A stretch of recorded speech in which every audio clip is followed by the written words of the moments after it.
He was the world's most wanted fugitive. The Colombian government estimates that Pablo Escobar ordered at least 4,000 homicides, instilling fear and terror throughout the country. He flooded the streets of the U.S. with thousands of tons of cocaine. In the early 1990s, his net worth was calculated at a staggering $30 billion. However, no amount of money or power could prevent his demise at the hands of Colombian and U.S. authorities. Fast forward 3 decades to Mexico, where JOAQUIN El Chapo Guzman had established a drug empire with a reach spanning 5 continents.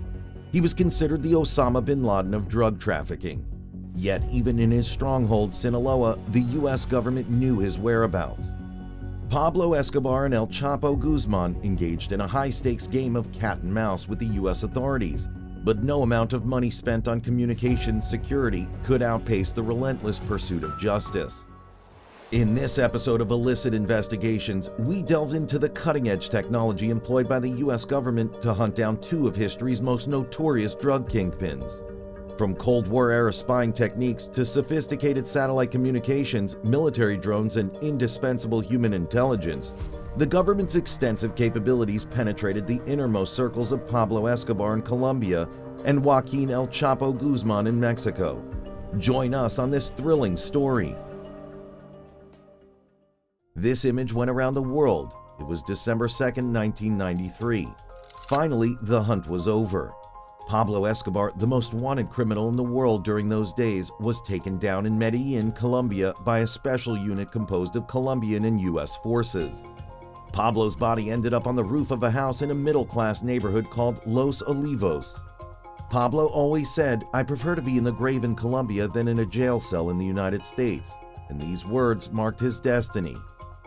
After creating the most sanguinary cartel in Colombia's history and flooding the streets of the U.S. with cocaine, he became a billionaire who even proposed to the Colombian government that he would pay the country's external debt in order to avoid his extradition to the United States. In June 1991, he surrendered to the Colombian authorities and was taken to La Catedral, his own personal VIP prison built according to his specifications. He took his closest men with him. It was a part of a deal with the government to spend 5 years in that prison in order to avoid extradition.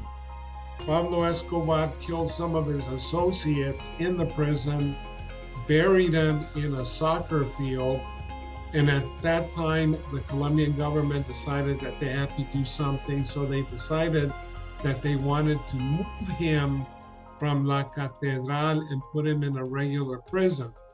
Escobar, a ruthless killer, escaped from his own luxury prison when authorities tried to transfer him to another jail.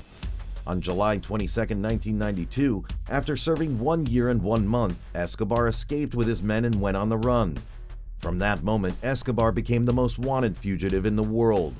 The Colombian National Police disposed of a special unit of 600 men called the Search Block, trained by the U.S. military to go after him. The U.S. provided 2 special units of the U.S. Army, the Delta Force, and an intelligence ops team called Centra Spike. The game of cat and mouse began. Law enforcement agencies built a system of radio surveillance and information sharing that spanned the winding streets of Medellin. In an era when only 1 million computers were connected to the internet worldwide, and cell phones were as bulky and rare as satellite phones, the race to capture Escobar called for an unconventional ground game. To find their man, U.S. and Colombian forces relied on espionage equipment with origins in World War II and the Cold War, and old-school techniques like radio triangulation and microwave data transmission, all as part of a search powered by soldiers, spies, politicians, policemen, and rival cartel members. All of this technology went toward a seemingly impossible mission: to intercept the right call at the right time and the right place and swoop in to capture Escobar.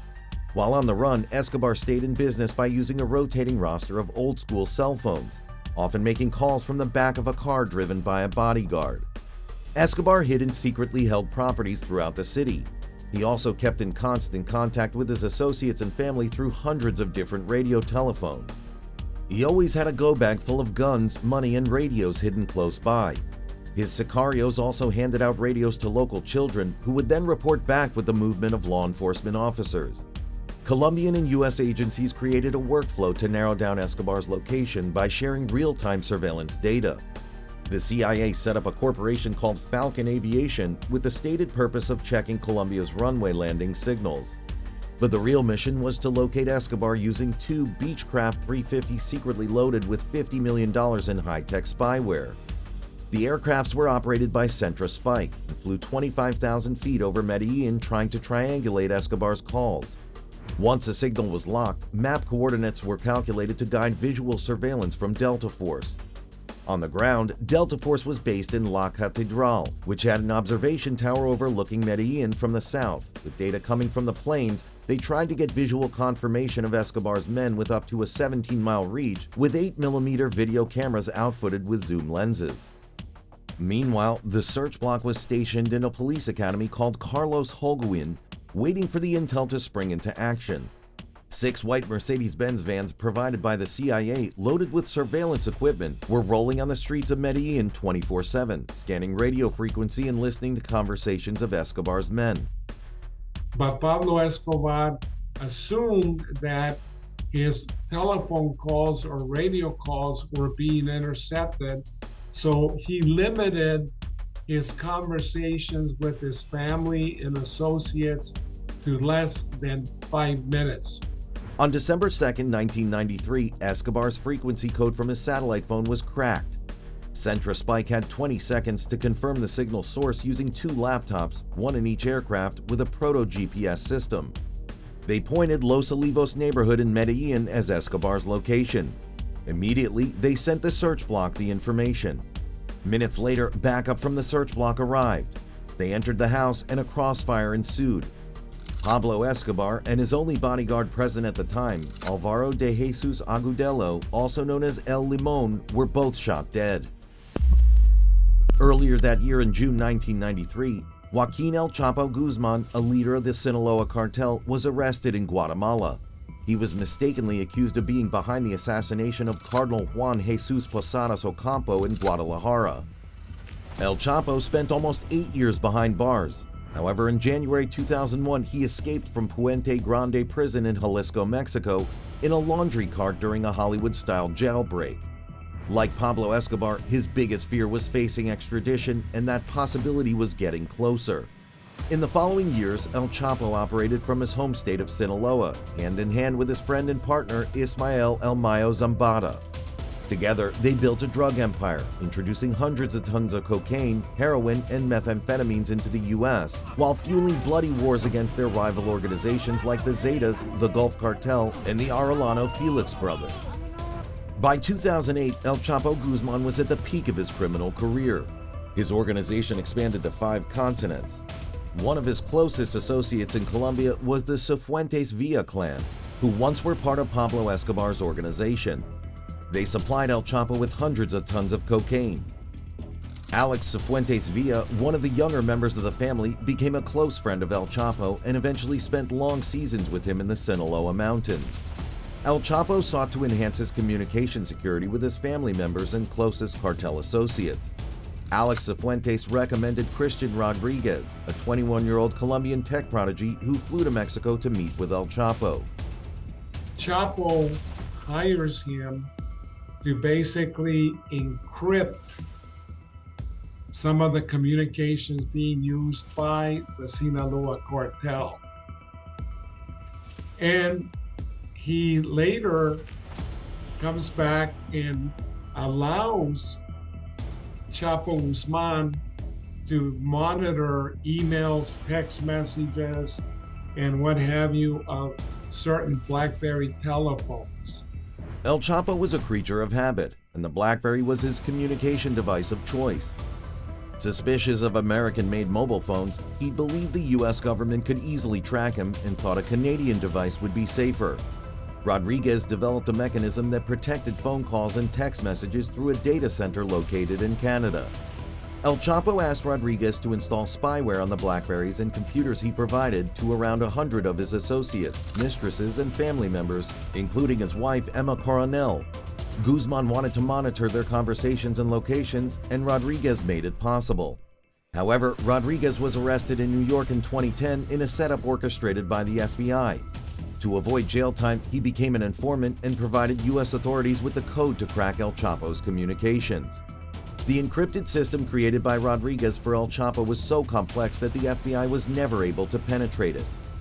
With the information provided by Rodriguez, the U.S. government could geolocate El Chapo whenever he turned on his device. However, Guzman realized his communications were compromised and destroyed his BlackBerry.